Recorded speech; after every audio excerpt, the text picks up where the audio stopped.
एक दिन एक सीईओ ने अनजाने में अपनी घमंडी मंगेतर को खाना खाते हुए देखा, लेकिन वह हैरान रह गया क्योंकि वह खाने की हिम्मत भी नहीं कर रही थी। जब चावल का एक दाना जमीन पर गिरा तो उसने तुरंत उसे उठाकर खा लिया। शुरुआत में सीईओ को लगा कि वह सिर्फ गरीबी का नाटक कर रही है, इसलिए उसने इस बात पर ज्यादा ध्यान नहीं दिया। लेकिन तभी नौकरानी खाना परोसने आई। उसे देखते ही लड़की घबराकर तुरंत खड़ी हो गई, जैसे किसी ने उसे बहुत बुरी तरह प्रताड़ित किया हो। यह देखकर सीईओ को लगा कि कुछ तो गड़बड़ है। उसने तुरंत अपने सहायक को उसकी सच्चाई पता लगाने का आदेश दिया। तभी उसे मालूम हुआ कि उसकी मंगेतर को जेल में अमानवीय यातनाएं दी गई थी। असल में जियांग निंग कभी एक अमीर घर की इकलौती और लाडली बेटी थी, लेकिन अपने 21वें जन्मदिन पर उसने गलती से उस व्यक्ति के बेटे को चाकू मार दिया जो उसके साथ बुरा करने की कोशिश कर रहा था।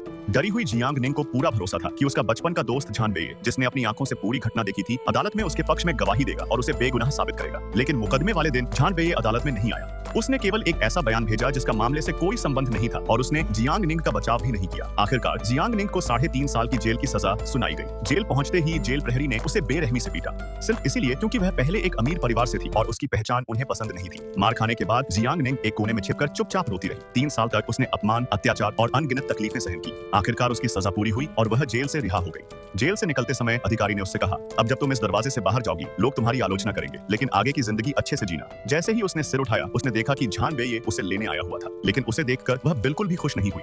उसने सिर्फ शांत स्वर में कहा, वहीं खड़े रहो। झान बेये ने उसकी बात पर ज्यादा ध्यान नहीं दिया। वह हमेशा की तरह उसके लिए कार का दरवाजा खोलने लगा, लेकिन उसी समय जियांग निंग ने भी खुद दरवाजा खोलने के लिए हाथ बढ़ाया। यह देखकर झान बेये हैरान रह गया क्योंकि पहले वाली जियांग निंग इतनी घमंडी थी कि कभी खुद कार का दरवाजा भी नहीं खोलती थी।